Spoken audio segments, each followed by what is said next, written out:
Hello friends, नमस्कार। मैं दिनेश पासवान बोल रहा हूँ भागलपुर बिहार से।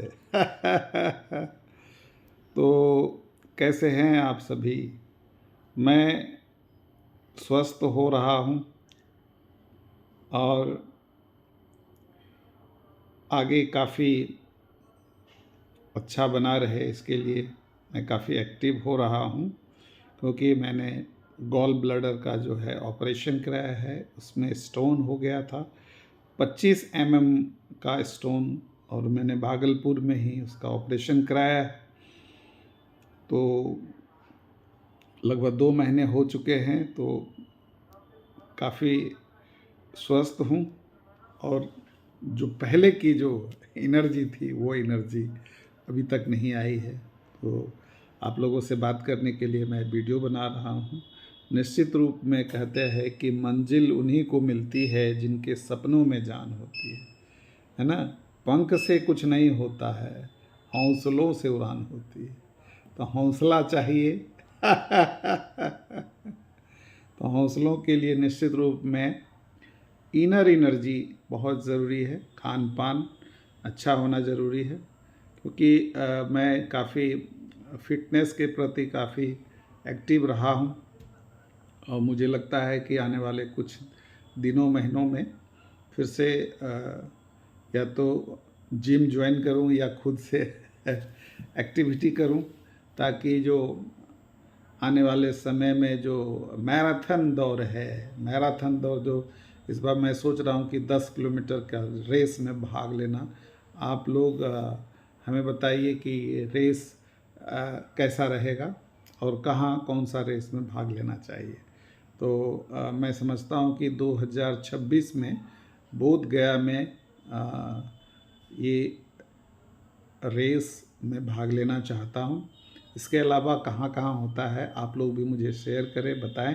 तो मैं समझता हूँ कि अब सबसे अच्छा होगा।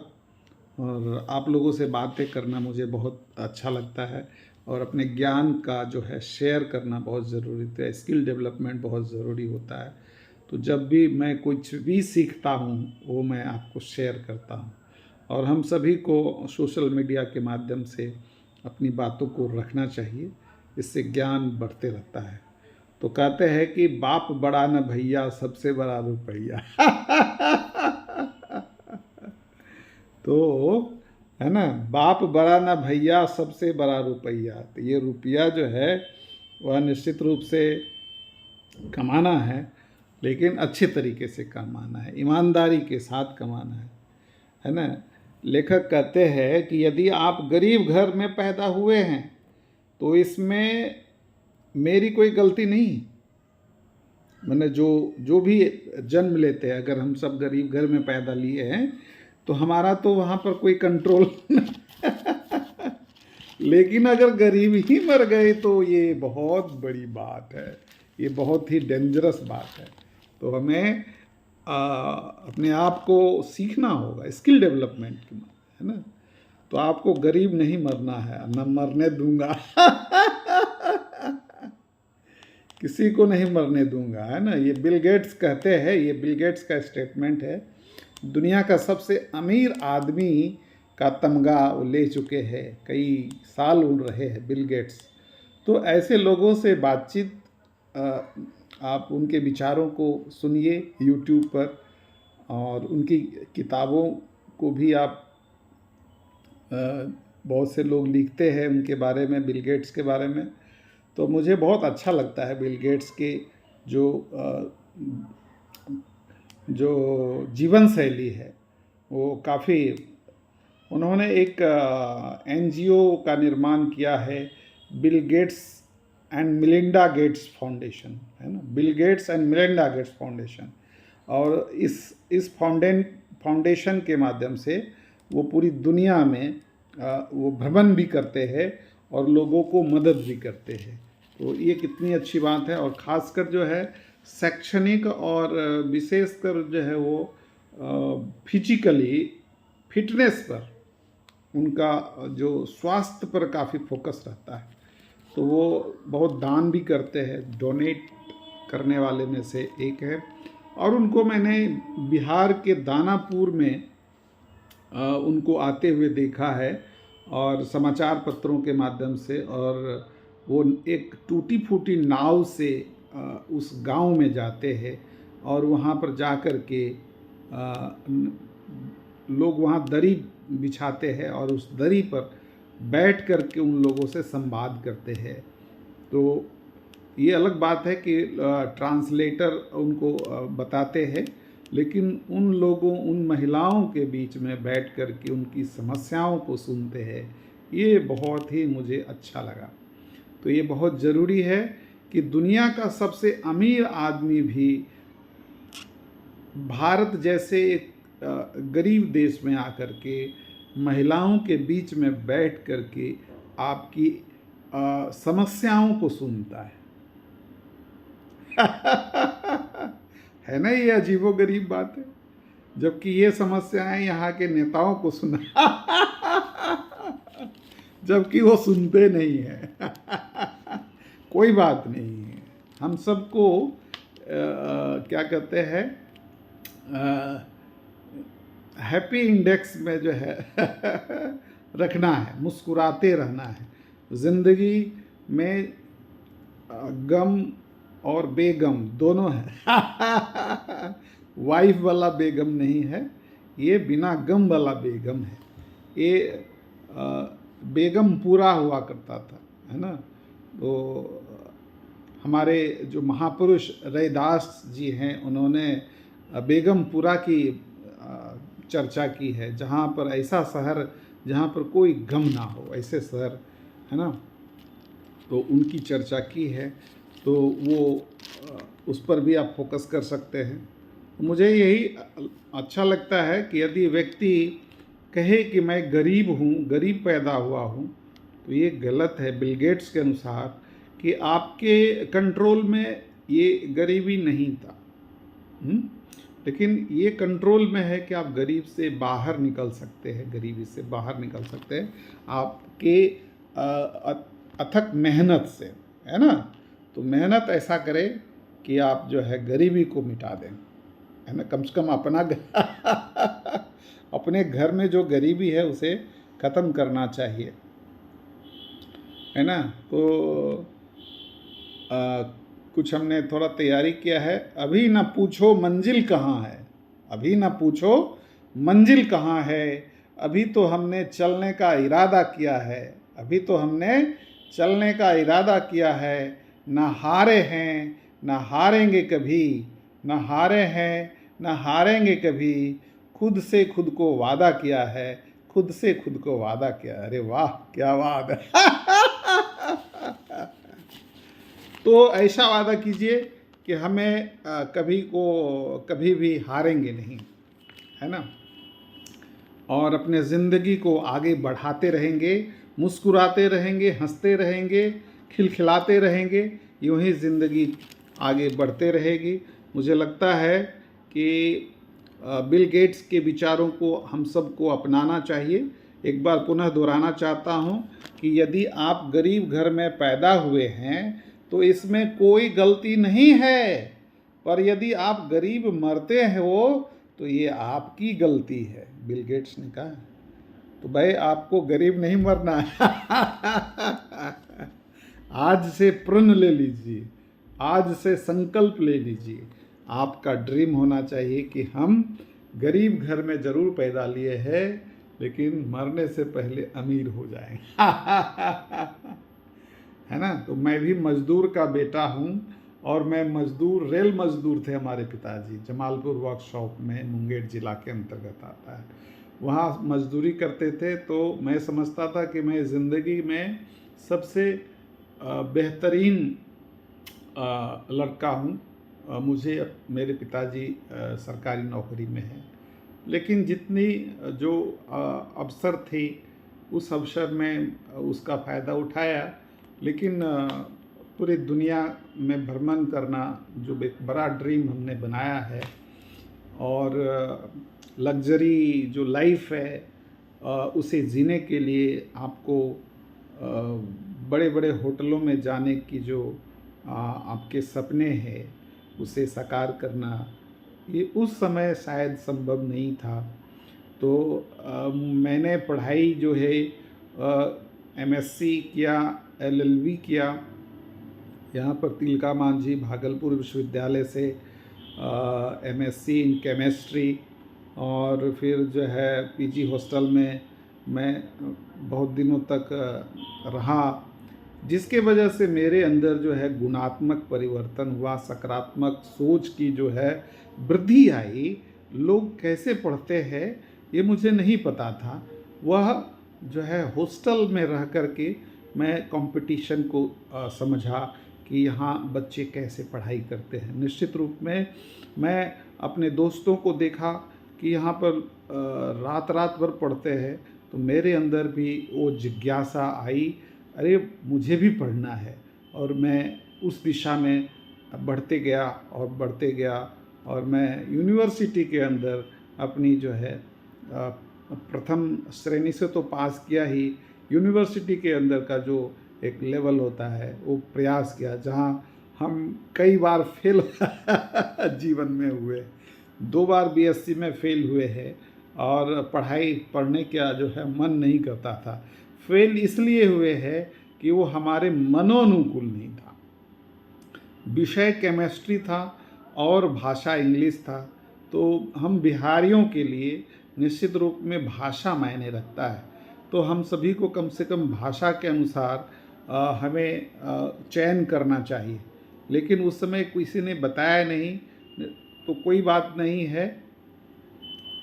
हमें बुद्ध के विचारों को आगे बढ़ाने हैं, उनके लिए उनकी जो बीच का जो रास्ता है ना, और ज्ञान को समझना है, तो निश्चित रूप से आपको अध्ययन करना पड़ेगा। अध्ययन का कोई विकल्प नहीं है ना। तो पाली भाषा में हम सभी को जो है एमए करना चाहिए, बीए करना चाहिए, एमए करना चाहिए, पीएचडी करना चाहिए। और इसकी पढ़ाई जो है वो नागपुर में निःशुल्क मिलता है। तो ये एक बहुत अच्छी जो है जानकारी आप लोगों को शेयर कर रहा हूँ कि यदि अगर कुछ पढ़ना भी हो तो आपको अपनी जो बुद्ध की भाषा है, बुद्ध की जो तत्कालीन समय में बुद्ध पाली भाषा में बोला करते थे, उसको प्राकृत भाषा भी बोलते हैं, है ना। तो उस पाली भाषा को जानना और समझने के लिए और नागपुर में महाविद्यालय है, और निश्चित रूप में वहाँ पर जाना चाहिए। जो आपको रहने खाने के लिए हॉस्टल की भी व्यवस्था है, और निश्चित रूप से आपके ज्ञान की भी संपूर्ण व्यवस्था है। तो मुझे ये अवसर नहीं मिल पाया क्योंकि उस समय जानकारी नहीं थी। अभी अभी जानकारी हुई है। जो अब तो मैं व्यवसायी हूँ, तो बिजनेसमैन होने के नाते अब हमारा तो एक ही विषय है या एजेंडा है, वो लोगों में धनवान बनने की जो है विचारों को फैलाना। ये जो है मैं समझता हूँ कि सबसे बढ़िया विचार है। मैं कुंठित विचारधारा वाला नहीं मैं हमेशा लोगों को सिखाने का काम करता हूँ।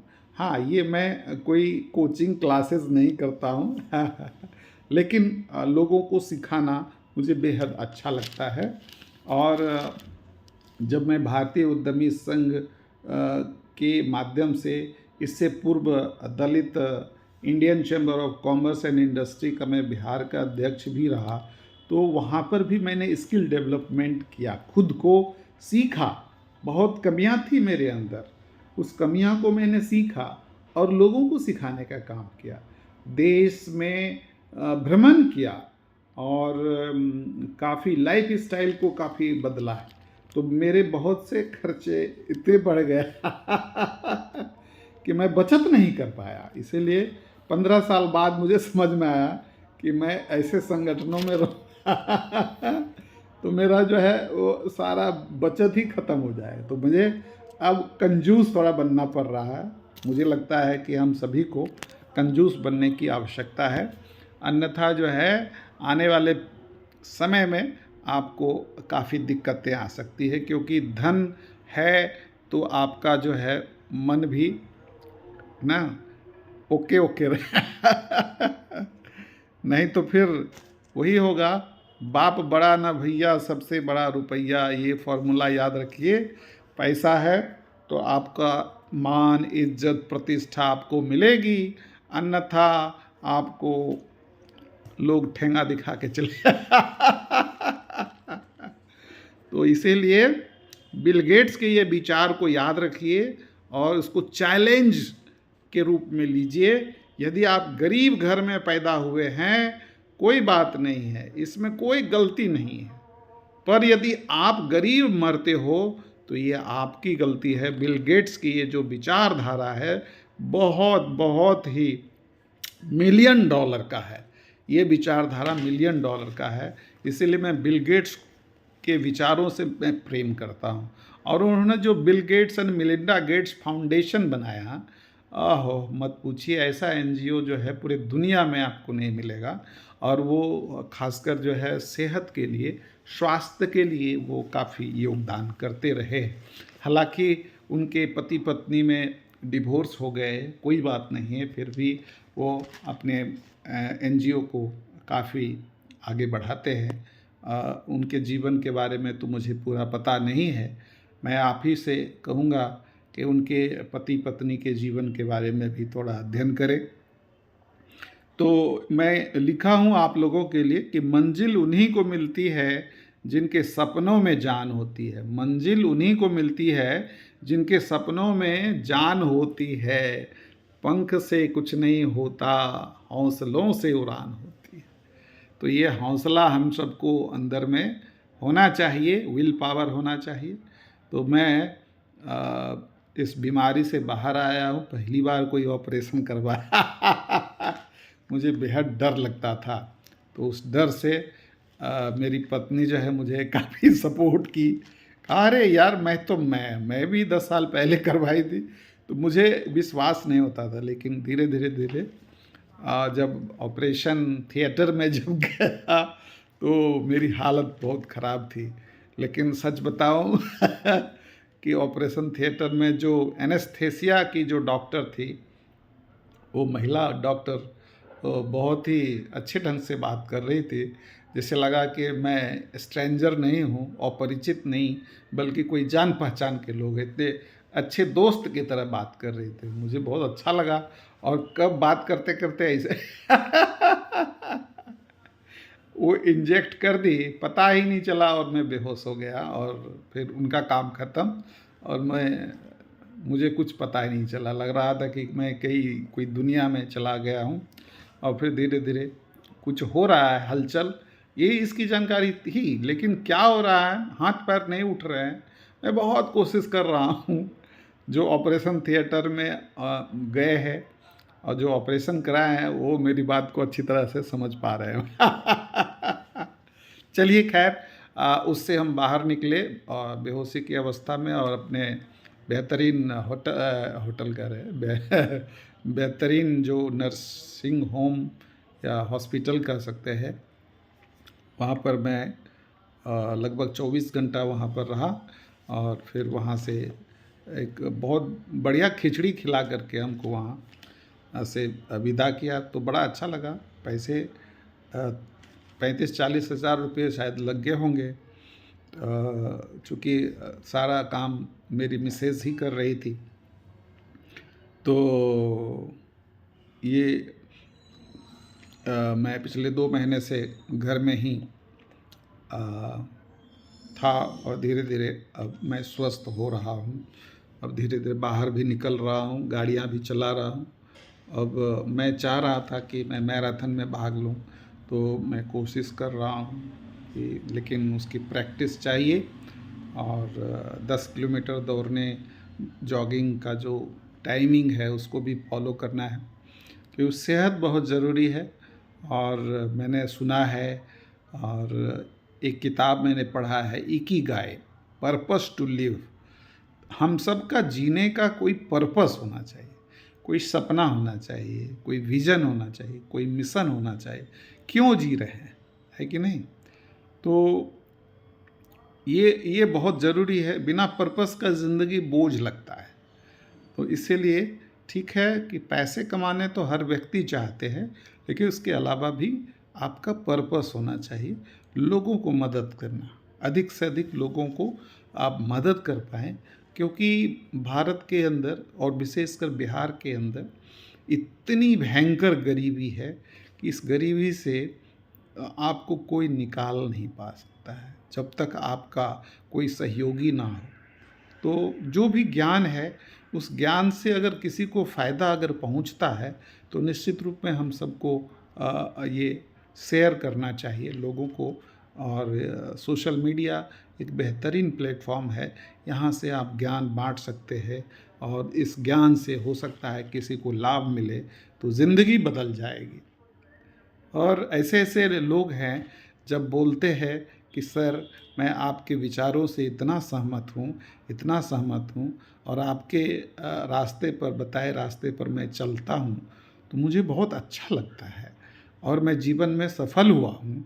और वो लोग बोलते हैं कि मुझे ये जो है मैं ये बिज़नेस में आगे बढ़ रहा हूँ और ये बिज़नेस में आपकी भूमिका है बढ़ाने की। तो मैंने कहा कैसे? तो नहीं, मैंने आपका स्पीच सुना हूँ, मैं आपके स्पीच का मैं बहुत कायल हूँ।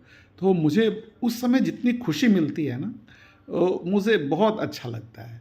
तो हम सब एक बिज़नेस लीडर है, निश्चित रूप में हम अपने लीडरशिप को और मजबूत करें, लोगों को अच्छी बातों को बता करके, ज्ञान को शेयर करके, तभी आपको भी मज़ा आएगा। और इसी के साथ एक और 2 लाइन सुनिएगा।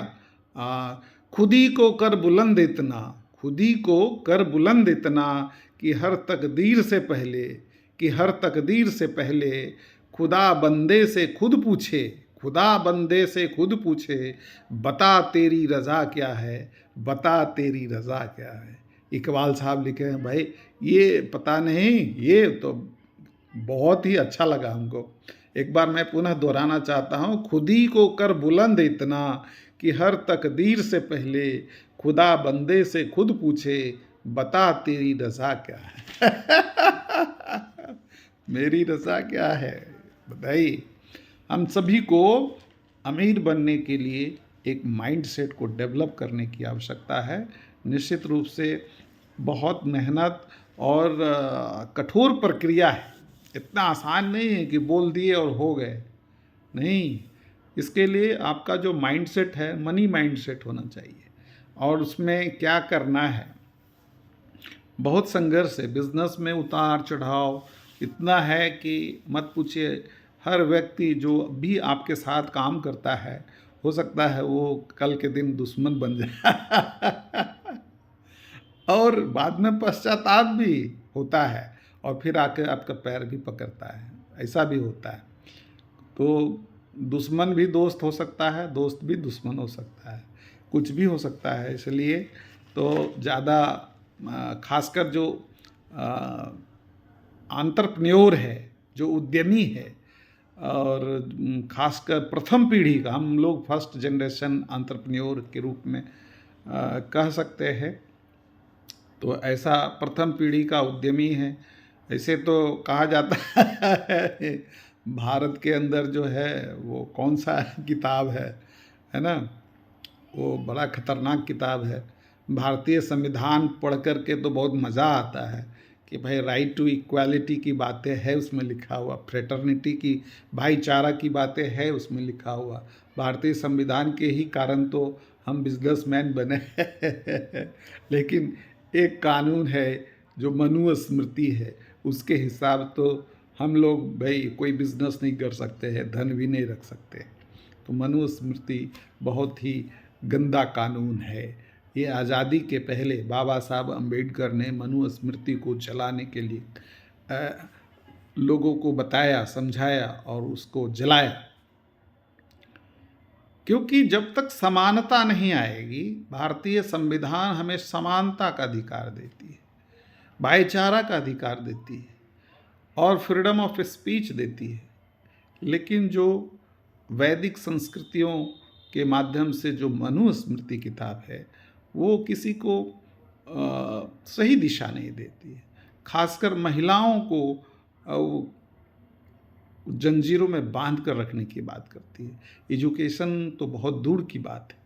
तो मुझे ऐसा लगता है कि ऐसे किताब जो है वो एक किताब है गुलामगिरी।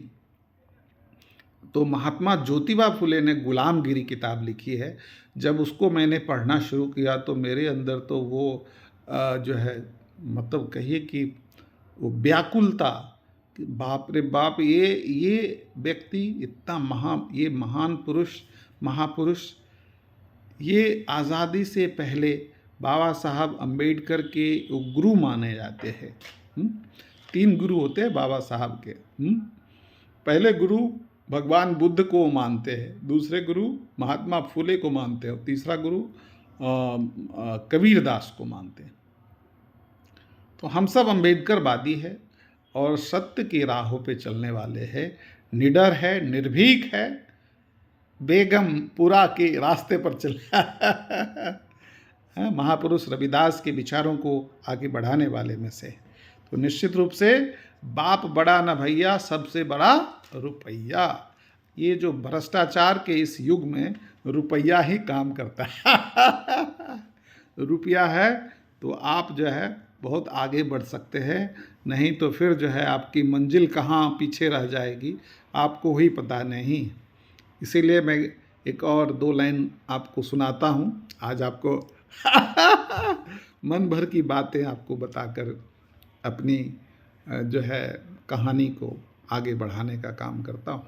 अभी न पूछो मंजिल कहाँ है, अभी न पूछो मंजिल कहाँ है, अभी तो हमने चलने का इरादा किया है, अभी तो हमने चलने का इरादा किया है। न हारे हैं न हारेंगे कभी, न हारे हैं न हारेंगे कभी, खुद से खुद को वादा किया है, खुद से खुद को वादा किया है। ये सब बार बार याद कर लेना है। मैं भी आपको ये सब सुना करके खुद को ये याद करने का प्रयास कर रहा हूँ। तो मुझे बहुत अच्छा लगता है ये सब काम करना, लोगों को सही दिशा में आगे बढ़ाना और बहुत तरक्की करना। मैं समझता हूँ कि हम सभी को एक स्किल डेवलपमेंट, ज्ञान को बढ़ाते रहना चाहिए। पता नहीं ये भाई बात करते करते देखिए मेरा जो है सर, ये पता नहीं कुछ ऐसा लग रहा है कि घूमने लगा। तो ये यही चीज़ है, मतलब वो एनर्जी में थोड़ा सा कमी है। तो मुझे पता नहीं, आप लोगों का सहयोग चाहिए कि मैं पूर्ण स्वस्थ हो पाऊँगा। और क्या क्या खाने चाहिए इसके लिए भी मुझे आप व्हाट्सएप पर मैसेज करें, या हो सके तो बात भी कर सकते हैं। मैं आपका इंतज़ार करूँगा विचारों का सुनने का, या आप मैसेज करेंगे तो जानने का। और मैं आपका ग्रैटिट्यूड करता हूँ, मैं आपका आभार प्रकट करता हूँ आपको कि आप हमारे विचारों को सुने हैं, आपको समझे हैं। आप बहुत ही मूल्यवान व्यक्ति है। मैं समझता हूँ कि हर व्यक्ति मूल्यवान है। हर व्यक्ति जो है वह समय के हिसाब से सीखते हुए आगे बढ़ते हैं और समाज को मजबूत करने में, अपने परिवार को मजबूत करते हुए देश का भी नाम, गौरव को बढ़ाने में आगे बढ़ते जाना है। तो मैं समझता हूँ कि हम सबको अपने ज्ञान को आगे बढ़ाना है, स्किल डेवलप करना है, नए नए स्किल्स को सीखना है, खर्च को कंट्रोल करने के लिए सीखना है। क्योंकि खर्च इंसान जो करता है वो फिर बहुत मुश्किल है। उसके लिए आप एक एसेट तैयार कर लीजिए, या एक ऐसा एक मोटा अमाउंट, मैं समझता हूँ कि एक बड़ा अमाउंट ऐसा कर लेते हैं और उसको फिर जो है SWP कर सकते हैं, यानी कि सिस्टमेटिक विड्रॉवल प्लान। तो एक बड़े अमाउंट जो है आपको उस SWP के माध्यम से आपको हम सभी को एक पेंशन प्लान के तहत जो है वो इनकम जनरेट करता है और वो उससे घर चल सकता है। तो वित्तीय आज़ादी, फाइनेंशियल फ्रीडम के रूप में। और उससे पहले कि हमें अगर कम उम्र है तो एसआईपी के माध्यम से, सिस्टमेटिक इन्वेस्टमेंट प्लान के माध्यम से ये मैक्स लाइफ पर जो है वो एक ऐसा व्यवस्था किया है, ऐसा मैं सुना हूँ। आपको रिसर्च करना होगा, ऐसा नहीं मेरे विचार पर आप पूरी तरह से पूर्ण सहमत हो और उसमें पैसे लगा रहे हैं। आपको काफ़ी रिसर्च करने होंगे और उसको बैंक में, एक्सिस बैंक में जा कर के उसके बारे में पूछना होगा, क्योंकि एक्सिस बैंक के साथ उनका टाई अप है मैक्स लाइफ इंश्योरेंस का। तो उसमें क्या है कि ये पेंशन प्लान के तहत का काम है कि 10 साल अगर आप एक राशि हर एक महीने आप देते हैं, चाहे वो 10,000 हो, 20,000 हो या 30,000 हो, तो अगर आप 10,000 रुपये महीना हर एक 10 साल तक लगातार देते हैं तो एक जो अमाउंट होता है, और वो 10 साल का वेटिंग पीरियड रखते हैं, यानी आपको वो जो पैसे देंगे वो 20 साल के बाद जो है, 10 साल आपका अमाउंट लिया 10,000 रुपया या 20,000 रुपये महीने या 30,000 रुपये महीने, और वो फिर 10 साल आपको वेटिंग पीरियड कराएगा, उसमें आपके पैसे बढ़ते जाएंगे। तो ये पावर ऑफ कंपाउंडिंग का जो है बेनिफिट आपको देंगे, तो वो करोड़ रुपया हो जाते हैं। और फिर आपको मंथली जो 20,000 रुपये महीना दे रहे थे वो उनको 2 लाख रुपये महीना देंगे, 10,000 जो दे रहे थे उनको 20,000 रुपया महीना देंगे, जो 30,000 दे रहे थे शायद उनको 30,000 रुपया महीना मिलेंगे, और जो 30,000 दे रहे थे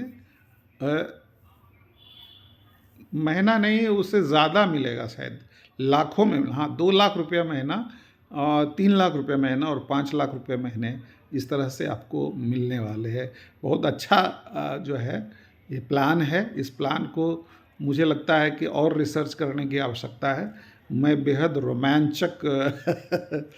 रोमांच इसमें दिख रहा है कि अरे इतना रुपया, 5 लाख रुपया महीना अगर हमको देते हैं तो बहुत बड़ी बात है, और ये जीवन में कभी पैसे ख़त्म नहीं होंगे, तो ये बहुत ही अच्छी बात है। तो जिनके लिए जो है हमको लगता है हम सबको ये काम, ये इन्वेस्टमेंट करना चाहिए, लेकिन इसको समझदारी से, भाई बाद में नहीं कहिएगा ये दिनेश पासवान फंसा दिया। तो पहले तो आपको मैक्स लाइफ इंश्योरेंस के विस्तार को जानना है तो एक्सिस बैंक में चले जाइए, वो बैंक के साथ टाई अप है। निश्चित रूप में पैसा आपका कहीं भी कुछ भी गड़बड़ नहीं होगा, मुझे ऐसा लगता है। और फिर जो है वो वहाँ से आपका जो है वो एक काम तो वो हो जाएगा कि हम लोग जीवन में कभी भी दिक्कत में नहीं रहेंगे। वर्तमान में देखिए थोड़ा मेहनत करना है। कहते हैं कम में खुशी ढूंढना बहुत बड़ा समृद्धि है। कम में खुशी ढूंढना सबसे बड़ा समृद्धि है। तो कम में भी हो तो भी हमें मिलते जुलते रहना चाहिए, और हर एक दिन जो है 5 से 10 लोग, नए लोगों से मिलना चाहिए और उनसे बिज़नेस की बातें करनी चाहिए, सेल्स की बातें करनी चाहिए, मार्केटिंग की बातें करनी चाहिए, ह्यूमन रिसोर्स डेवलपमेंट HRD की बातें करनी चाहिए। जो भी एक चर्चा होनी चाहिए। सेलिंग स्किल अगर आपके अंदर बढ़ता है तो हम सबको एक बहुत बड़ा जो है इनकम जनरेट करके देता है। तो इसीलिए ये गलत पैटर्न से बचना है ना। तो हर खर्च पर जो है हमें आभार प्रकट करना है कि ये खर्च मैंने जो किया है वो अपने संतुष्टि के लिए क्या है। तो स्पेंडिंग जर्नल बनाना पड़ेगा। एक ऐसा टेक्स्ट बनाइए, जर्नल बनाइए, स्पेंडिंग जर्नल, कि हम महीना में कितना खर्च करते हैं। वो आजकल ऐप भी आ गया है, मैं तो अभी इस्तेमाल नहीं कर पा रहा हूँ, देखता हूँ। तो ये एक तरह से ऐप है, या डायरी में लिख सकते हैं कि आज मैंने कितना खर्च किया है, लेकिन आजकल ऐप के थ्रू पूरा इन्फॉर्मेशन आ जाता है। तो महीने में उसका वो जो स्टेटमेंट होता है है ना, तो बैंकिंग स्टेटमेंट वो हमें देखना चाहिए। इससे हम सबको जो है कैश फ्लो के बारे में पता लग जाएगा कि पैसा कहाँ जाता है और हमारा पैसे का क्या लेन देन है। गलती को गले ना लगाएं। गलती अगर कोई कर रहे हैं तो समझें इस पर और अपने खुद पर खर्च करें। यानी हम कुछ सीखें, स्किल डेवलपमेंट की बात बार बार करते हैं, तो नई स्किल पर जो है वो अपने को पैसा लगाना चाहिए। और इसके लिए हो सकता है कि हम सेमिनार में जाते हैं, वेबिनार में जाते हैं, ऑनलाइन डिजिटल, और कहीं कहीं शहर से बाहर भी मीटिंग होती है जिसको सेमिनार कहते हैं, वहाँ जा कर के नए विषय को सीखनी चाहिए। तो हम सब जो है एक्सीलेंट और एक्स्ट्रा ऑर्डिनरी आदमी इंसान बन सकते हैं। तो ऐसे असाधारण इंसान बनने के लिए थोड़ा अपने को, अपने ज्ञान को बढ़ाना है और प्रत्येक सप्ताह में एक किताब पढ़ने की संकल्प लेना है। मैं कोशिश करता हूँ और कर रहा हूँ, और मैंने एक सप्ताह के अंदर एक किताब ख़त्म कर दिया, लेकिन वो हैबिट में इसे 52 सप्ताह में एक साल होता है, तो एक साल में 52 किताब हम पढ़ लेते हैं। 2 साल में हम 52 प्लस 52 यानी कि 104 किताब, सोच लीजिए। तो 2 साल में 104 हो गया, तो अब 10 साल में कितना पढ़ लेंगे? तो 5 गुना किताब पढ़ लेंगे। हजारों किताब पढ़ने का जब अनुभव हो जाएगा तो निश्चित रूप में हम बहुत बड़े विद्वान हो जाएंगे। और ओशो रजनीश जो है वो लाखों किताबों का अध्ययन के बाद ही भगवान ओशो रजनीश बन गए, है ना। तो हमें भी अगर ज्ञानी बनना है, भगवान बनना है, भगवान बुद्ध ने 6 साल कठोर तपस्या किया, ज्ञान को पाया बोध गया में, तो उनके उस ज्ञान के बदौलत आज उन्हें भगवान कहते हैं। दुनिया में सबसे पहले भगवान शब्द का उन्हीं के लिए इस्तेमाल किया गया, जो त्रिपिटक में बताया गया। बहुत सी बातें हैं जो सच्चे ज्ञान की जो जानकारी है वो हम सभी को रैशनल वर्ल्ड एक यूट्यूब चैनल है, या अथवा साइंस जर्नी ज़रूर देखना चाहिए। साइंस जर्नी को देख करके मेरी आंखें खुली की खुली रह गई कि हम भारत के सच्चे इतिहास को गलत तरीके से हम जान पाए थे, और भगवान बुद्ध के जो विचारधारा है वो पूरी दुनिया में प्रकाशमय है, लाइट ऑफ एशिया के रूप में जाने जाते हैं। उनके बारे में साइंस जर्नी काफ़ी ज्ञान देते हैं, और सम्राट अशोक के जीवन को, उनके लाइफ स्टाइल को, उनके जो उनका जो शासन करने का जो तरीका है वो बिल्कुल बहुत ही शानदार रहा है। और उन 40 वर्षों में उन्होंने काफ़ी अच्छा शासन किया, और अपने उस शासन के बदौलत पूरी दुनिया में भगवान बुद्ध के विचारों को फैलाने का काम किया। और 84,000 जो है वो स्तूपों का निर्माण किया है, और ये स्तूप बुद्ध के 84,000 विचारों का जो ज्ञानी बनने के लिए वो बहुत मायने रखता है, उन विचारों को जो है ये स्तूपों के अंदर डाल करके वो पूरे विश्व में फैलाने का काम किया है। तो ऐसे व्यक्ति और ऐसे महापुरुष के बारे में निश्चित रूप में साइंस जर्नी को ज़रूर सुनना चाहिए यूट्यूब चैनल पर, और आपका भी मन स्थिति बदल जाएगा। एक अच्छे अम्बेडकरवादी, एक अच्छे बुद्ध के उपासक के तौर पर, एक अच्छे बौद्धिस्ट बन करके आप अपना नाम पूरी दुनिया में रोशन करने वाले हैं, मुझे ऐसा लगता है। तो निश्चित रूप में मुझे लगता है अपने ज्ञान को बढ़ाएंगे। और कुछ लोग तो कहते हैं कि तुम 1 पैसा दोगे वो 10 लाख देगा। ये कौन सा फॉर्मूला है? तुम 1 पैसा दोगे वो 10 लाख देगा। ट्रेनों में ये सब गाना जो है बहुत सुने हैं, लेकिन इसमें कितनी हकीकत है और शायद इसमें दम है, तभी तो किसी ने इसे लिखा है और गाया भी है। तुम 1 पैसा दोगे वो 10 लाख देगा।